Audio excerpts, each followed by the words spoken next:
बिथांमोननिसिमबो आंनि मुङा रिंसाद ब्रह्म दा जोंना ताब्लायाव दङ रनजित सार फाइन आर्ट्सआव बिथां ओमफ्राय गिटाराव दङ लेनिन बसुमतारी बिथाङा बिराद मोजां गिटार दामो ओमफ्राय किबर्डआव दङ अभिरुप बिथाङाबो बिराद मोजां किबर्डिस्ट लास्टआवहाय आं आरो बड'लेण्ड रादाब बिथांमोननिसिमबो थेंक्स होबावो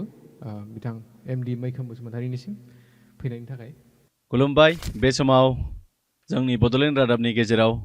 जोङो सासे सिफुंनि देंखोगिरि बिथांखौ जोङो आलासि महरै लिंनानै लानानै फैदों आरो बिथांजों जोङो माखासे खोथा बाथ्राखौ सावरायगोन दा जोंनि गेजेराव दङ रिंसाद ब्रह्म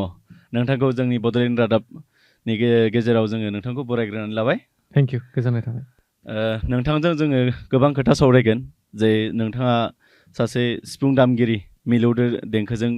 सिफुंखौ दामो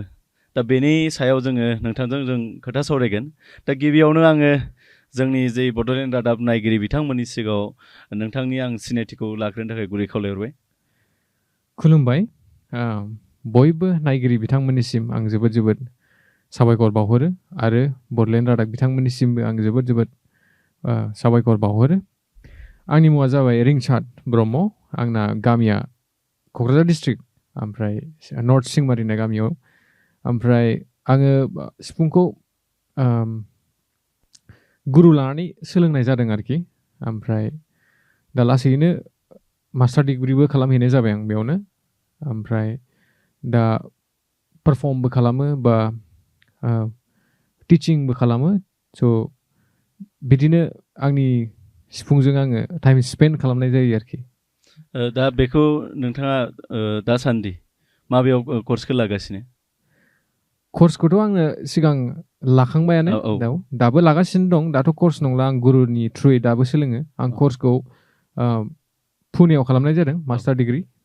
चिन्मयनाथ बिन्दु गुरुकुल होननाय मोनसे इउनिभारसिटि दं आरो ना बेवहाय जोंना फुल टाइम बेयावनो थानानै सोलोंनो मोनो जेरेखम फुंनि 6टानिफ्रायनो जोङो सोलोंनायनि खाबु मोनो बेयाव गुरुआनो थाखायो जोंजों ओमफ्राय जों गुरुजों थाफायो बेयावनो जोङो बांसिन टाइम जों सोलोंनायावनो टाइम स्पेन्ड खालामदोंमोन आरो आं बै मास्टार डिग्रि खालामथ'नाय समाव ओमफ्राय दाथ' बेसिकेलि प्राइभेट लेसन्सबो लानाय जायो गुरुआ जेब्ला लेंहरो अब्ला गुरुनि खाथियाव थांनानै सोलोंहैनाय जायो बा एखमबा जुदि गुरुआ सोलाबाबा अनलाइनबो लानाय जायो बिदि थ्रुयै आंनि सोलोंनायखौबो आं बन्द' खालामाखै प्लास बेसिक पारफरमेन्स लेभेल बेफोरखौबो खालामगासिनो दङ दा सिफुं होनोब्ला बुहुमनि रावबो सुबुङानो सिफुंनि देंखोखौ रावबो गाज्रि मोना बा बानाय मोनसे गोसो मोनसे फैया दा बेनि गेजेराव नोंथाङाबो सासे सिफुंखौ मोनसे गोबां दामजु दङ बेनि गेजेराव नोंथाङा सिफुंखौ सायख'नानै लाबाय बेखौ मा थांखिजों मा सिमांजों बेखौ नोंथाङा बेखौ माने जार्निखौ माबायदि खालामदोंमोन एक्सुवेलि बेखौ आं इन्सपायार मोननाया आंनि बाबानिफ्रायनो आं इन्सपायार मोनदों मानो होनबा जेब्ला जों स्कुलाव फरायोमोन बे समावहाय वर्क एक्सपिरियेन्स होननाय मोनसे साबजेक्ट दंमोन आरोखि दा बे समावहाय गुबुन गुबुन आंनि लोगोफोरा एखमबा सोरबा डास्टार बानायनानै होयो सोरबा गुबुन गुबुन आखाइजों बानायनाय बुस्थुफोर होयो आरोखि ओमफ्राय बे समावहाय आङो हस्टेलाव थानाय समाव आं बाबाखौ बुंहरोमोन आरोखि वर्क एक्सपिरियेन्सनि साबजेक्टआव होनांसिगौ थ' बाबाया बेवहाय आंनो सिफुं बानायना हरदोंमोन आरोखि थ' बै समनिफ्रायनो आं मानो बेखौ स्कुलावल' गथायबाय थानो आंनो मानो दामनो सोलोङा थ' आं बे समनिफ्रायनो इन्सपायार लानाय जादों आरोखि थ' बुंनो थाङोबा गासिबो क्रेडिटआनो जोंनि बिफानिफ्रायनो सोमजिग्रोदों आरोखि बाबानिफ्रायनो सोमजिग्रोदों थ' लासैनो आङो बेखौ दामनायनो सुनायनो सोलोंनाय जाबाय आरोखि थ' बिदिनो नोंसिनि बाबायाबो दामखायोमोन नामा सिफुं आंनि बाबाया दामा ओरैनो गामियाव सिफुंखौथ' नर्मेलि बिदिनो गुदुं फलंलाबायो नालाय दा वार्क एक्सपिरियेन्सआव देखायनोल'सो स्कुलाव साबमिट खालामनोल'सो ओरैनो गुदुं फलंनानै हरदोंमोन आरोखि थ' बेखौ आं उनावहाय सानदों आरोखि बेखौ मानो आं दामनो नाजाया बिदि थ' अब्ला बै नोंथाङा जिखिनि दामजेनदोंमोन बे दामजेननायाव बैसोआ माबायदिमोन आरो बेसेबांसो क्लासाव फरायबाय थानायमोन बै समाव आङो बे समावहाय 9-10 बिदि एक्जेक्टलि आं गोसोआव गैला आं बे समावनोमोन खिन्थु 9-10 आं जेब्ला हस्टेलाव थानाय समाव आरोखि बेनि उनाव जि नोंथाङा सिफुंखौ माने प्रफेसनेल लांखानो थाखाय माने बेखौ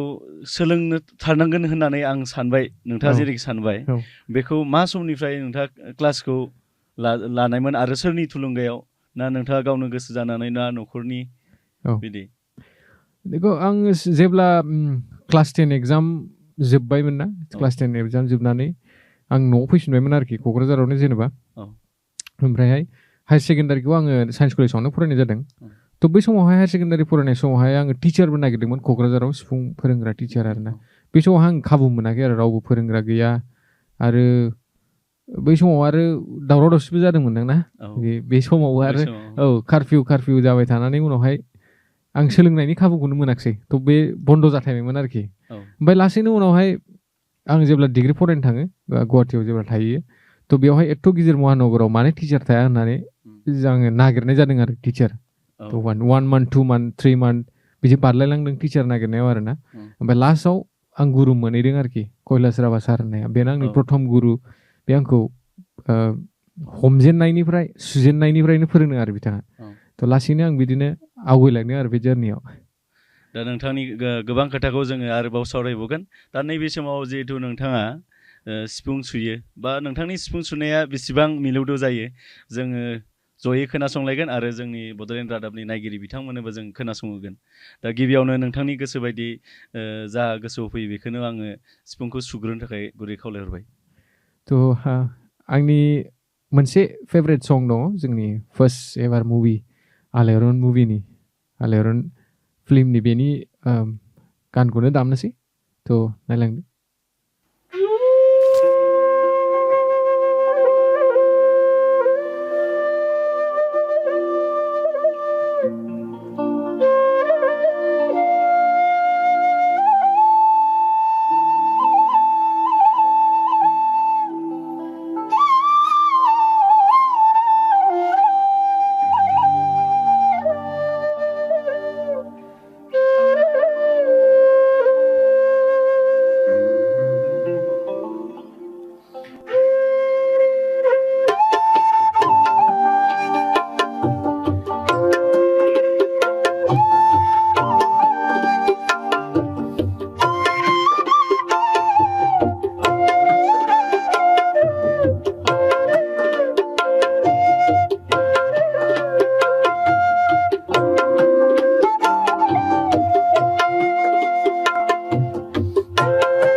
गोजोननाय थाबाय नोंथाङा जोंनि गेजेराव मोनसे गोबां माने बयनिबो गोसोआव रंजाहोनाय मोनसे सिफुंनि देंखोजों जायनिखि बे मेथाइआ बर'फोरनि गेजेराव गिबि मेथाइ होनबाबो जोङो भुल गैया बेखौ बुङोब्ला बा आलायारननि गोजोननाय थाबाय जोंखौ खोनासंनायनि थाखाय दा नैबे समाव आं नोंथांनाव फिन खनसे सोंथि खालामनो लुबैबावदों जे नोंथांनि जिखिनि गुरुनि खोथा बुंबाय नोंथाङा एसे आवगायाव बे गुरुखा नोंथाङा माबायदियै लोगो मोनजेननाय आरो बिथांनिफ्राय माबायदि बिथांनि सोलोंनायखौ माबायदि केपचार खालामनानै लानाय आरो नोंथांखौ बेयो गुरुआ बेसेबां माने सिम नोंथांनि बे सासे सोलोंसाखौ गुरुआ नायनानै हमनो हायोथ' नोंथांखौ माबायदि माने सोलोंनायाव हेफाजाब होनाय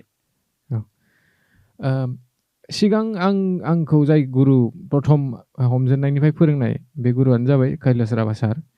बेनि उनाव लासै लासै आङो डिग्रिबो जोबनाय जाबाय डिग्रिबो जोबनाय फरायनायाबो जोब्बाय माने माबाया BSc आ जोब्बाय बेनिफ्राय आङो उनावहाय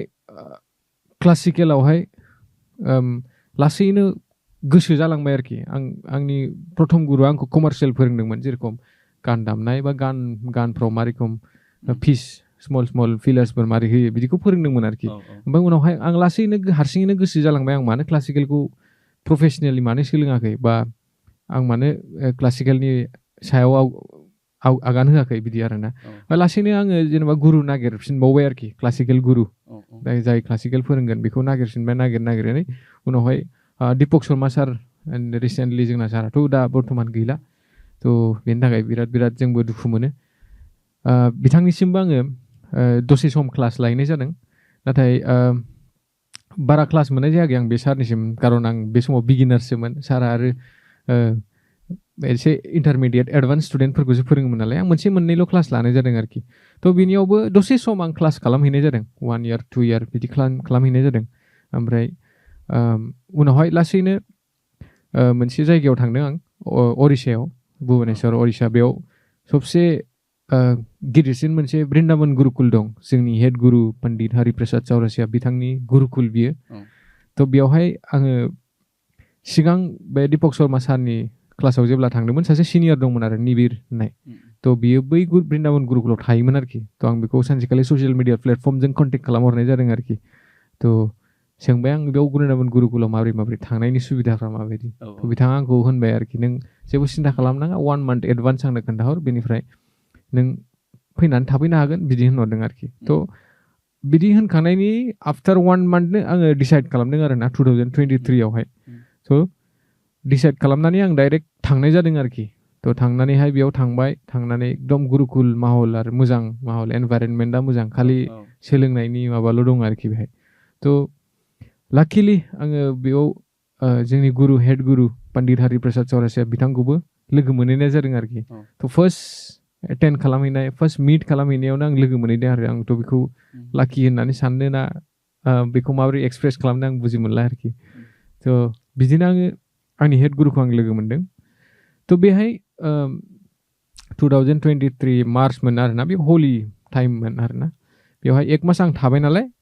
ओमफ्राय लास्ट जेब्ला मार्चनि एन्डिं जायो बेवहाय आं जायजों ट्रेनिं लागासिनो दं दा आंनि गुरु पण्डित रूपक कुलकर्णी बिथां थ' बे गुरुखौ आं लोगो मोननाय जादोंखि बे गुरुखौ लोगो मोननाय लोगो लोगो आङो जेब्ला गुरुआ जोंखौ 1 week क्लास फोरोंखांनानै गुरुआ न'आव थांफिनसै आरोखि थ' गुरुजों आं रायज्लायदों आरोखि गुरुखौ सोंदों आं गुरुनाव जे आं क्लासिकेलखौ आं बिराद प्रफेसनेलि लानो गोसो थ' गुरु आं मा खालामनांगौ जुदि बेयाव थानांगौबा आं बेयावनो थानोसै आरो जुदि नों मा साजेस्ट खालामो बेखौनो आं खालामगोन होननानै सोंनाय जादों आं गुरुनाव थ' गुरुआ आंखौ होनदों आरोना बे पुनेआव मोनसे इउनिभारसिटि दङ चिन्मयनाथ बिन्दु गुरुकुल होननाय बेयाव हल टाइम जोंनो थाबाय थाखायो थ' नों बेयाव फै एडमिसन लानानै जोंजोंनो सोलोंनो हागोन आंजोंनो सोलोंनो हागोन होननानै गुरुआ बुंदों आरो जेरेखम गुरुआ आंखौ बुंदों बिदिनो थिनदों बे इयारनि 2023 इयारनि लाइक आगष्ट सेप्तेम्बरावनो आं जइन जाहैदों आरो बे चिन्मयनाथ बिन्दु गुरुकुलखौ थ' बेनिफ्राय आंनि जार्निया स्टार्ट जादों आरोना क्लासिकेलनि मस्ट क्लासिकेल लार्निंआ बेनिफ्राय जार्नि स्टार्ट जादों ओमफ्राय गोजोननाय मोनो आं माने गुरुखौ लोगो मोननानै आरो दिनैसिम गुरुनिफ्राय ट्रेनिं लानो मोननानै बिराद गोजोननाय मोनो आरो बेवहाय जोंना चिन्मयनाथ बिन्दु गुरुकुलाव 2 गुरु दं सासेया जैतित कुलकारनि बिथां होननाय बेखौ बिनिफ्रायबो आं सोलोङो स' बिसोर आलदा आलदा घराना मानि जेनेबा टेकनिक्स स्टाइलफ्रा एसे आलदा आलदा आरोना जोंनि गुरुजी पन्डित रुप कुलकारनिना मैहर घराना ओमफ्राय सासे गुरुजीना जैतित कुलकारनि बिथांना बेना किराना स्टाइलाव आरोना थ' मोननै स्टाइलखौबो आङो सोलोंनो नाजायो आरोखि थ' बे सानै गुरुनिफ्राय आं दाबो क्लास लाबाय थायो नोंथाङा सासे जिहेथु बर' लाइमोन हिसाबै हय बैफोर सोलोंहैनायाव जोंनि बे बर' लाइमोनफोर बिदि लोगो मोनलायोना मोनलायाखैमोन बर'खौथ' आङो रावखौबो लोगो मोनखायाखै ओमफ्राय आसामनि दंमोन आरोखि थाब्ला दामग्रा बेखौ आं लोगो मोनहैनाय जादों आरोखि ओमफ्राय बर'खौथ' आं रावखौबो लोगो मोनाखै आरो आंनि बे जार्नियावबो आं रावनिफ्रायबो बिदि बर' सुबुङा आंखौ बिदि बे जायगायाव बिदि दं होननानैबो आंखौ जेबो रावनिफ्राय साजेस्ट मोननाय जायाखै आरो आं नाजानानै माने बिसिम सहैनाय जादों आरोखि दा जि जायगाखौ हयथ' सोरबाया मोनथियाबो जानो हानाय हय दा नोंथाङा सोरनिबा थ्रुयै थांनानै मोनथिहैबाय दा नैबे समाव जायफोरानोखि सिफुंखौ दामनो गोसो बा सोलोंजानो गोसो नोंथांनि लेभेलसिम मोनहैनो थाखाय इयुन जेनेरेसना उननि जि सोलोंनो गोसो थानायफोरा माबायदि मोनहाहैगोन बेनि एसे साजेसनखौ होगोन थ' बेनि एन्साराथ' एसे डिफिकाल्ट होनो नाथाय थेवबो आं माखासे आंनि एक्सपिरियेन्सखौ आं बुंसै आरोखि जेनेबा मिउजिक होननाय लोगो लोगो मानसिफोरा सानो जे गान दामबानो गान खनबानो मिउजिक जायोबा आं मिउजिक रोंबाय सासे गेदेर मिउजिशियान बिदि सानोबो जानांगौ बाट एक्सुवेलि बिदि नंजोबा आरोखि दा मिउजिकआबो मोनसे इडुकेसन लेभेलनि आरोखि थ' जेरेखम जों स्कुल फरायो बेनिफ्राय हायार सेकेन्डारि बेनिफ्राय डिग्रि बेनिफ्राय मास्टार डिग्रि बेनिफ्राय पिएइचडि थ' एक्जेक्टलि मिउजिकआवबो बिदिनो दं आरोखि स' नों फार्स्ट लेभेलनिफ्रायनो नों सोलोंनांगोन आरोखि डाइरेक्टलि जेनेबा हमनानै ला आं गान खननो लुगैबाय गान डाइरेक्ट खनसै बिदि होनबा जाया आरोखि ना स' माखासे टेकनिकेल बुस्थुफोरखौ सोलोंनानै लायोबा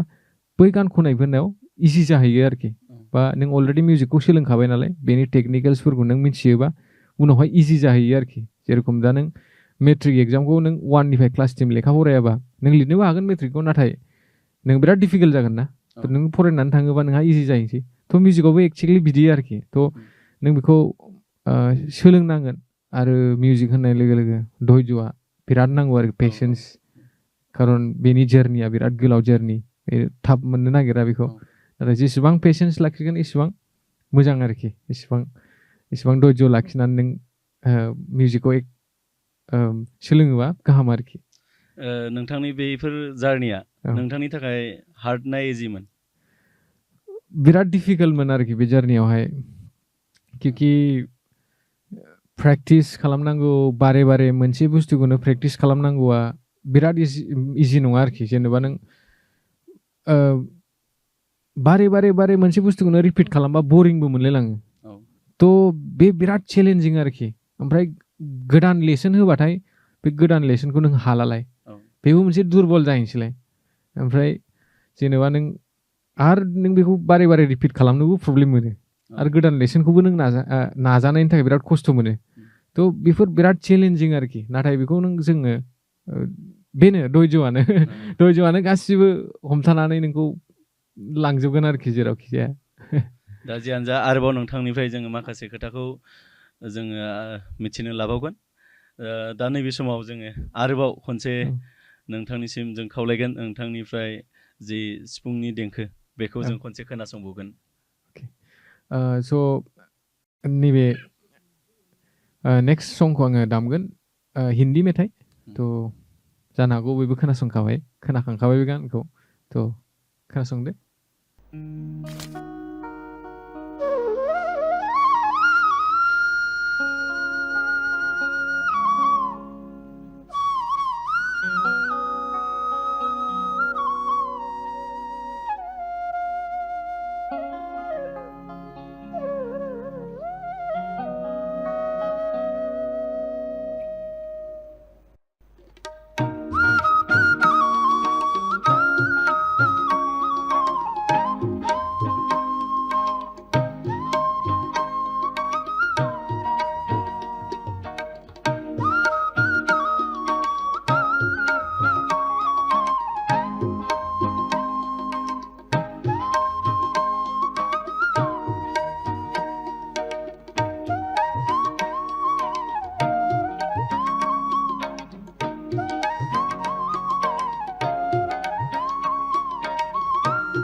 गोजोननाय थाबाय नोंथाङा आरोबाव जोंनि गेजेराव दोंसे मिलौदो सिफुंनि देंखोजों जोंखौ गोजोनग्लाय होनायनि थाखाय दा नैबेयाव जोङो फिन आरोबाव खनसे नोंथांनाव सोंथि सोंबावगोन दा नैबे आथिखालाव प्रेजेन्टआ आथिखालाव दा नोंथाङा जिहेतु मुम्बाइनिफ्राय फैबाय नोंथांनि कर्सआबो जोब्बाय होननानै बुंबाय दा आथिखालाव मा खालामनानै दंबाय थायो एक्चुअलि आं मुम्बाइनिफ्राय फैथ'वाखै मुम्बाइआवनो दंथ'यो आरो दा आंना कर्सआ जोब्बाय नाथाय आंनि सोलोंनाया जोबाखै थ' आं गुरुनिफ्राय सोलोङो सम सम गुरुनाव थाङो सोलोङो थ' बेनि गेजेरावबो मुम्बाइआव थानांगौआ बिराद डिफिकाल्ट आरोखि बेयाव थानायाव एक्सपेन्सिभ आरो मुम्बाइआथ' महानगर होननानै बुङोना बेखौ ड्रिम सिटि थ' बिराद एक्सपेन्सिभ सिटि आरोखि बेयो थ' बेयावहाय बांसिन थानायावनो एक्सपेन्सिभ जायो आरोखि दा खस्थ' दं बेयाव थानायावबो नाथाय आङो बेवहाय स्टुडेन्टसफोर फोरोङो या पारफरमेन्सफोर खालामो पारफरमेन्स खालामनाया फ्रिलेन्सिं खालामो बलिउड्सफोराव थाङो बलिउड पारफरमेन्स जेनेबा सिंगार्सफोरजों एकम्पानिमेन्ट खालामहैयो ओमफ्राय एखमबा नों क्लासिकेल सल'सफोर फैबा हारसिङै बेफोरबायदिबो पारफर्म खालामो जिखुनु मिउजिकेलि जा खामानि फैयो बेखौनो माने एक्सप्लर खालामनो आं नाजायो आरोखि नोंथाङा बे लाइभ प्रग्रामफोरावबो दामफेरनो मोनबाय नामा सिफुं सुनो मोनबाय मेरला भकेलिस्टफोरजों दामबाय जेनेबा एकम्पानिमेन्ट खालामबाय सल'बो सम सम खालामनाय जायो बिदि आरो बेनि उनाव नोंथांनाव आङो सोंगोन जे सिफुं होनोब्ला जोङो साधारनै जों बुजियै मिथियैफोरा माने गुदुं दङ बास बिनि उनाव खुगाजों बार सुनांगौ आसिखौ माबा मोनसे खालामनांगौ बेखौ जोंसो बुजियो नोंथांमोना माने जों बुजिनाय बायदिथ' बुजिया नोंथांमोना पारफेक्ट बेखौ मिथिखायो दा बे हिसाबाव जोंनि बड'लेण्ड रादाबनि नायगिरि बिथांमोननिसिम आङो नोंथांनि बे जे सिफुंनि गुदुं मोनबेसे थायो आरो माखौ मा बुङो बेनि सायाव आं एसे नलेजखौ होजानो लुबैदों थ' बेखौ फुरा एक्सप्लेन खालामोबाथ' एसे गोबाव सम नांगोन नाथाय आं फिसा इन्ट्रडाक्सन होनोसै आरोखि सर्टआव दा सिफुं होनोबा जोङो बांसिन बुजिगोन जोंनि ट्रेडिसनेल फक सिफुंखौ आरो गुदुंबा बेखौबो जों बांसिन बुजिनाय जायो जोंनि बर' लाइमोनफोरा बा सोलोंगिरि बिथांमोना बांसिन बेखौ बुजियो आरोखि नाथाय सिफुङा आलदा आलदा दं आरोखि फक सिफुं दं क्लासिकेल सिफुं दं दा गुबुन गुबुन जाथिफोरा गुबुन गुबुन टाइप्सनि सिफुंखौ दामनाय जायो दा आं जेखौ सोलोंदों बियो क्लासिकेल सिफुं आरो हिन्दुस्तानी क्लासिकेल मिउजिकनि सिफुंखौ आं सुयो आरो थ' बियो जोंना 6टा गुदुं प्लेयिं हल्स थायो 6टा ओमफ्राय मोनसे ब्ल'यिं हल ओमफ्राय मोनसे लास्टआव मोनसे हल थाबावो नैबे बेखौ टिउनिं हलबो होननानै होनो नङाबा बेयावबो नट्स दङ गोथौआव थाङोबा थ' फार्स्टआवनो जों बेखौ टेकनिकेलि सोलोङो आरोखि जेनेबा दा नैबे गुदुंनि नामा मा नैबे बेलेग थ' गासिनाबो आलदा आलदा नाम थायो आरोखि आं बेयाव इन्ट्रडाक्सन होनोसै जेनेबा जों मोनथाम गुदुंखौ फांथेयोबा सा जायो आरोखि जेरेखम जों मोनथियो ओरैनो सारे गामा पादानि सा होननानै जों मोनथिनाय जायो थ' बेयाव जों एप्लाइ खालामो आरोखि जेरेखम सा गुदुं मोनथाम फांथेबा सा जायो मोननैबा रे मोनसेल' फांथेबा गा अपेन खालामजोबबा मा देन गासिबो क्लस खालामजोबबा फा देन मोनसे खेवबा धा देन मोननै खेवबा नि देन आरो गोजौनि सा फैफिनबाय आरो थ' बे मोनसे फिसा इन्ट्रडाक्सन आरोखि सा रे गा मा पा दा नि सा थ' बेनि 7 नट्सखौ लानानैनो जोङो बेवहाय मिउजिकखौ सोलोङो आरोखि गासिबो 7 नट्सनि सिङावनो थाजोबो जों जेखुनु दामा मानो थ' बेनो मोनसे सोलोंथाइ नांगौ आरो बेनि थाखायनो सिफुंनि सोमोन्दैथ' नोंथांखौ अस्तादबो होननानै बुंनांगोन जोङो मानो होनबा नोंथाङा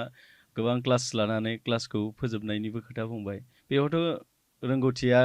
पारफेक्ट नङा होमबा दा बेनि गेजेराव नोंथांनि बे पारफेक्टखौ लानानै नोंथांनि बे रोंगौथिखौ लानानै फिउचाराव मा खालामनो सानदों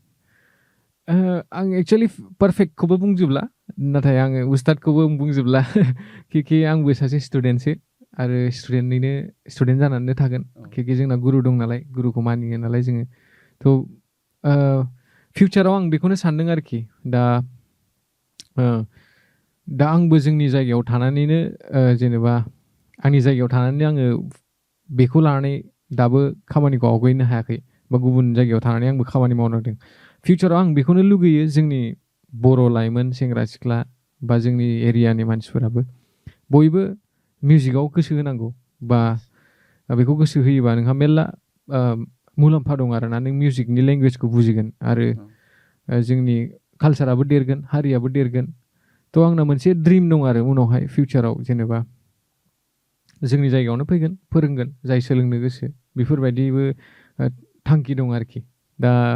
बेफोरबायदिखौ गोथौआव थाङोबाथ' अनेक सापर्ट नांगौ मानसिफोरनि सापर्ट नांगौ स्टुडेन्टसफोरनि सापर्ट नांगौ फेमिलि सापर्ट नांगौ थ' बायदि बायदि सापर्ट नांगौ जायो थ' नाजानोसै फिउचारखौथ' दा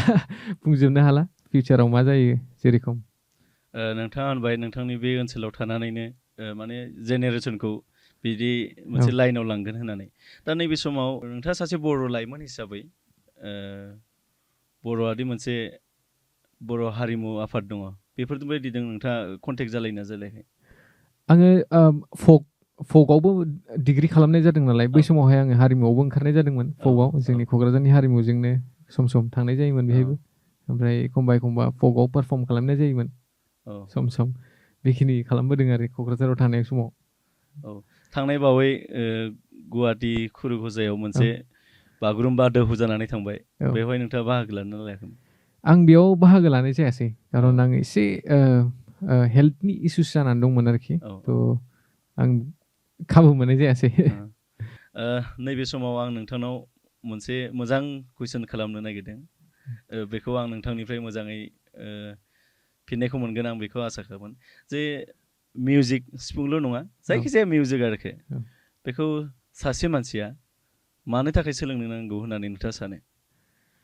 अके मिउजिक होनोब्लाथ' बेबो मोनसे इडुकेसन थ' इडुकेसनाव जों गावनि लिभिं स्टाइल मारै थानांगौ नोंना धैर्यआ मारै जानांगौ आरो नों मानसिफोरखौ माबोरै रेसपेक्ट होनांगौ ससाइटियाव माबोरै थांनानै थानो बेखौ सोलोंनांगौ थ'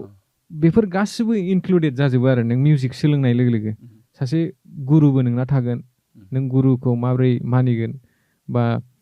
नोङो मिउजिक सोलोंनानै नों मा खालामहैनो सानदों फिउचारखौ नों सानहरनो गोरों जालांगोन आरो धैर्य पेशेन्स लेभेला बिराद बारायगोन ना आरो ससाइटिनि खोथा साननो हानाय जालांगोन थ'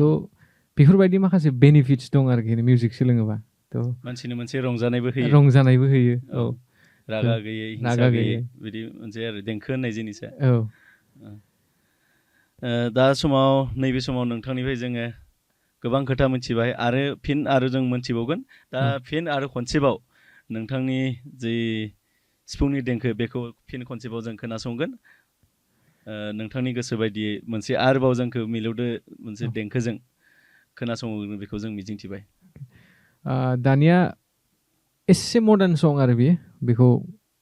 आसा खालामो बयबो खोनाखांखाबाय आरो मोजां मोनगोन स' खोनासंदो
गोजोननाय थाबाय नोंथाङा फिन जोंनि गेजेराव आरो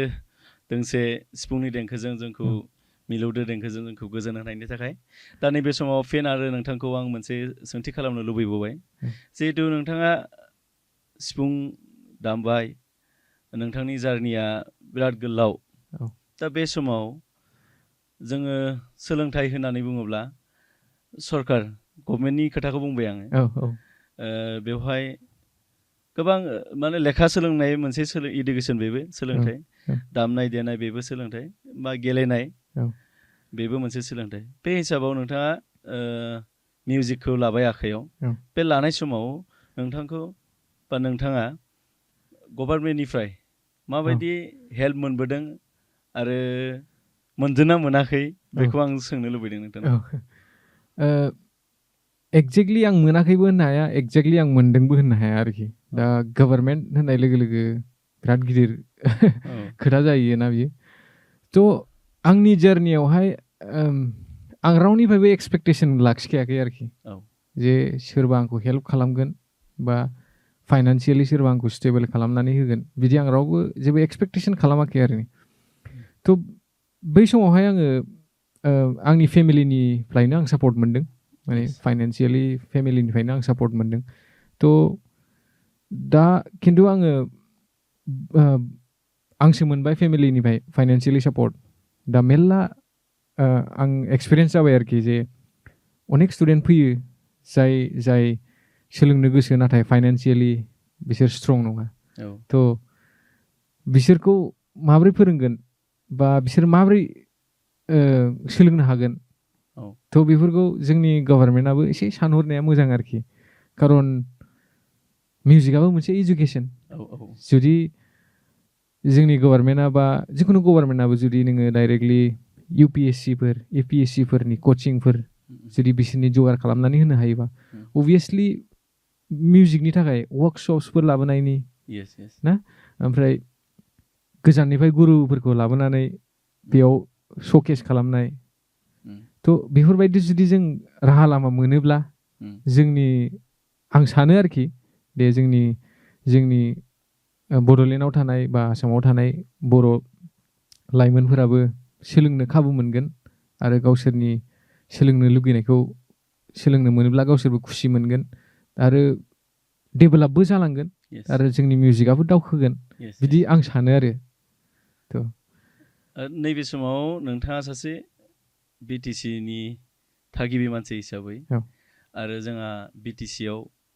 आलदायै बर'फोरा मोनसे खुंथाय दंखायो सरकार आरो बे सरकारावहाय मोनसे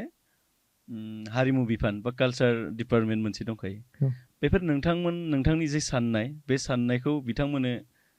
खोनासंहोनो हागोन नामा फोरमायहोनो हागोन नामा जे बे लेभेल नोंथांनि साननायफोरखौ लाबोनो थाखाय लेभेलाव लाबोनो थाखाय जेनेबा सासे सोलोंनो गोनां सासे कालचार लाइननि थांनो गोनां मानसिफोरखौ गभर्नमेन्टआ एसे फाइनान्सियेलि हेल्प हरोबा माने गोबां ग्र' जायो नालाय बे हिसाबै नोंथाङा बेखौ माबायदि खावलायगोन सरकारखौ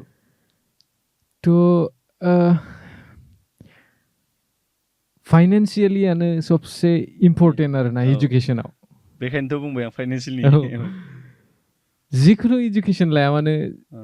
फाइनान्स नांथारगौ आरोखि दा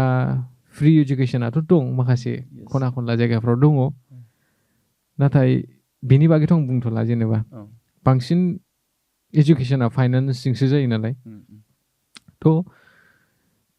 आं रिकुवेस्ट खालामगोन आरोखि जोंनि गभर्नमेन्टखौ कि जुदि सोरबाफोर जुदि मिउजिक सोलोंनो गोसोथार बा हाइ क्लास सोलोंनो गोसोथार मिउजिकआव जोंनि सोलोंसाफ्रा मेरिट हिसाबै जुदि स्कलारशिपफोर मोनोबा अनेक हेल्प जायो आरोखि थ' बेखौ जुदि जोंनि गभर्नमेन्टआ नायनो हायोब्ला अनेक मिउजिकेलि डेभेलप जागोन आरोखि जोंनि जायगायाव थ' आं बेखौ आंनि साइडनिफ्राय आं सानो आरोखि थ' बेखिनि जोङो नोंथांजों जिखिनि खोथा सावरायबाय गोबां नोंथांनि सावरायनायनि गेजेरजों जोङो माखासे जायफोरानोखि सोलोंनो गोसो दङ बिथांमोननो नोंथांनि जिखिनि खोथा बुंनाय बे बोसोन हिसाबैबो जाबाय आरो नोंथांनि बे रोंगौथिखौ लानानै जायफोर सोलोंगोन फिउचाराव बिथांमोना नोंथांनि जि खोथा बाथ्रा बेफोरखौ खोनासंनानैनो गावनि जे लार्निं बेखौ एसे दावखोलांनो हागोन बेखौ आङो मिजिंथिबाय। दा नैबे समावहाय जोबथारनायाव आङो नोंथांखौ सोंथि खालामबावगोन जे फैबाय थानाय समाव नोंथाङा बै सिफुंनि देंखोजों इयुन फिउचार जेनेरेसन लाइमोनफोरनो मा बोसोन होगोन? दा सोलोंनायाथ' बयबो गुबुन गुबुन इन्सट्रुमेन्ट दा मिउजिकनि खोथायावनो बुंबा गुबुन गुबुन इन्सट्रुमेन्ट सोलोङो बाट इन्सट्रुमेन्ट सोलोंनाया एसे लं प्रसेस बा मिउजिकआ एसे लं प्रसेस आरो ना थ' आं बेखौनो साजेस्ट खालामगोन मिउजिक सोलोङोबा अलवेज पेसेन्स लाखिनानै सोलों डाइरेक्टलि आं मोनसे मेल'डि मिउजिकखौ सोलोंथारगोन होननानै टारगेट खालामनाङा गुरुफोरा नोंसोरखौ बोसोन होगोन दा गुरुनि थ्रुयै गुरुआ मा फोरोङो बेखौनो गोसोजों नोंनि धैर्यखौ लाखिनानै सोलों अब्लानो मोनसे लेभेलाव सहैगोन आरोखि थ' बेखिनि धैर्यखौ हमथारनांगोन मिउजिक सोलोंनायनि थाखाय। नोंथांनाव आं नैबे मोनसे खोथाखौ सोंनो बावदोंसो सिफुंनि अनगायै आरो मा दामजुफोरखौ दामनो रोंबावगौ नोंथाङा? आङो सिगां अनेक इन्सट्रुमेन्ट दामनो लुगैयोमोन आरोखि नाथाय गिटारखौबो आं दामनो लुगैदोंमोन सिगां नाथाय फाइनान्सियेलि स्ट्रं नङामोन बै समावहाय थ' आरो मस्ट प्रबाबलि जोंनावथ' मिउजिकेलि बारा सापर्ट होखायामोन बे अनेस्टलि आरोखि बारा सापर्ट होखायामोन नालाय मिउजिकखौ थ' सोलोंनाय जायासै आं माने गुबुन इन्सट्रुमेन्टखौ सिफुंनि अनगा आं सोलोंनाय जायाखै बेनो आंनि बाबायानो इन्सपायार खालामदोंमोन नालाय गावनो सिफुंखौ बानायनानै हरदोंमोन नालाय थ' सिफुङाथ' मोनसे औवा बेखौथ' नोङो जोंनि जायगायाव अनेक औवा दं बेखौथ' फलंनानै दामबानो जायो बिदि टारगेट लानानै सोलिबोदों आरोखि आं नाथाय बेयावबो अनेक बे बानायनायावबो अनेक खस्थ' दंनाया नाथाय बेखौ इजि नुहुरदोंमोन आरोखि आं थ' बेखौनो आङो माने मोजाङै सोलोंथारसै होननानै आखायाव लादों आरोखि। जोङो सावरायनाय आयदाखौ फोजोबनाय लामायाव लाबोबाय दा नैबे समाव नोंथाङा जिखिनि क्लास खालामबाय क्लासिकेल बेनि सिफुंनि देंखोखौ जोङो निस्सय खोनासंनो लुबैगोन जोंनि बड'लेण्ड रादाब नायगिरि बिथांमोनाबो जिहेतु नोंथाङा बै क्लासाव जि मोनसे जोंथ' आरो नामबो मिथिला माखौ मा होनो जायखिजाया भजन ना मा होनो बेखौ ना भजन क्लासिकेल रागा औ बिदिखो बेनिफ्रायनो जागायखायो नालाय नङा होमबा बेखौनो आङो नोंथांखौ दामनो थाखाय आं गुरै खावलायहरबाय। थ' आं मोनसे एसे फिसा इन्ट्रडाक्सन होनोसै भजन माने जे भगबानफोरनि नामाव माबा खालामनाय जायो आरोखि मिउजिक खालामनाय जायो थ' बेखौबो आं खोनासंगोन नोंथांमोननो ओमफ्राय मोनसे हिन्दुस्तान क्लासिकेल मिउजिक जेखौ राग होननानै बुङो थ' राग ब्रिन्दाबानि सारांखौ आङो दामगोन बे रागा सानजौफु समाव दामनाय जायो जों बे रागखौ सानजौफु दामनाय बा खननाय जायो आरोखि थ' खोनासंदो रायजोफोर।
गोजोननाय थाबाय नोंथां, नोंथाङा जोंनि गेजेराव गोबां